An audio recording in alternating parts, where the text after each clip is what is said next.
This tutorial is an in-depth look at how the viewer deals with channels.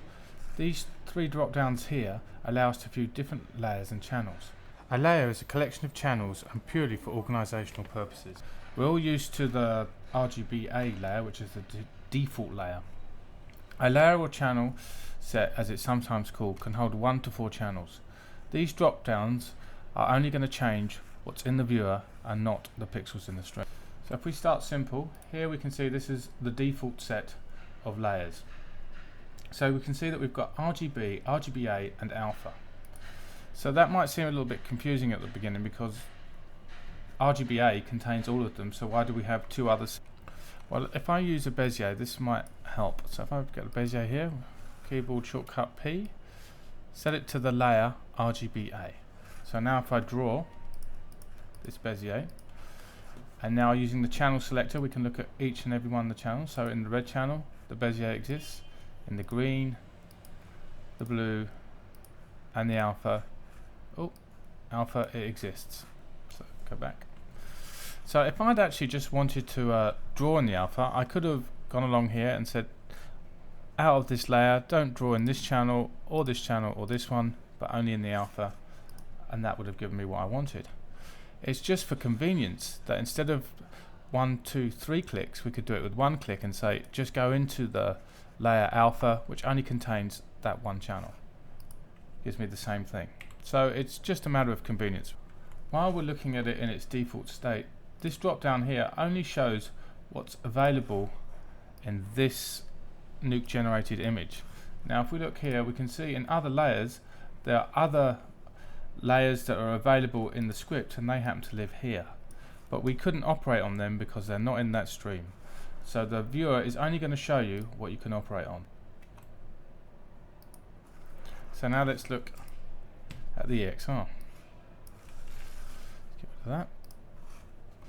By changing the layer drop down, we can change what we see as colour in the viewer or map a different set of channels to RGB. So here we've got diffuse.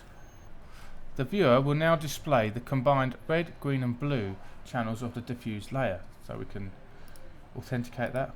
There is the red of the diffuse, the green of the diffuse, the blue of the diffuse, and this is all of those three combined. This might be more apparent if we look at ID1 channel, ID1 layer, which is just a selection of mats, each one being put into a different channel. So here we obviously have mats in the red channel, green, blue.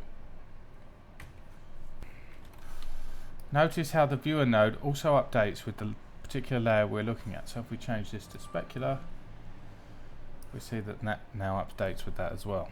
Okay, so now let's go back to RGBA. And now the viewer just says viewer. And what the channel drop down is going to do is going to map another channel to our A key. So let's invoke RA or alpha. And this is only going to affect in the viewer. So if I was to go diffuse red, we can see now that the diffuse red is now mapped to that A key. So if I go back, we can still see RGB there. So we haven't changed our layer here. We've just changed the 4th channel, which is in this case diffuse red. And also if we look here, it's updated here saying diffuse red. Or we could look at maybe one of those mats that we saw earlier. So now if we hit the A key, we can see that that is in fact the mats there.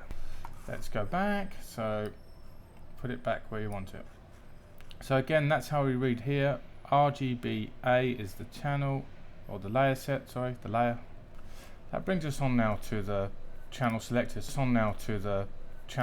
So we've already really used it already. So the only two things that we haven't really explored is luminance. So if we go there, we can see the luminance of the image. And if we go to matte overlay, it's going to put the alpha over the RGB. Or if you want to take it a bit further, it's going to put this channel over this layer and display it in the viewer. So if we were to go diffuse and then change this to ID2, you can see that we've got the diffuse layer with ID channel 2 overlaid over. So then again, to go back is M, good practice to go back to defaults.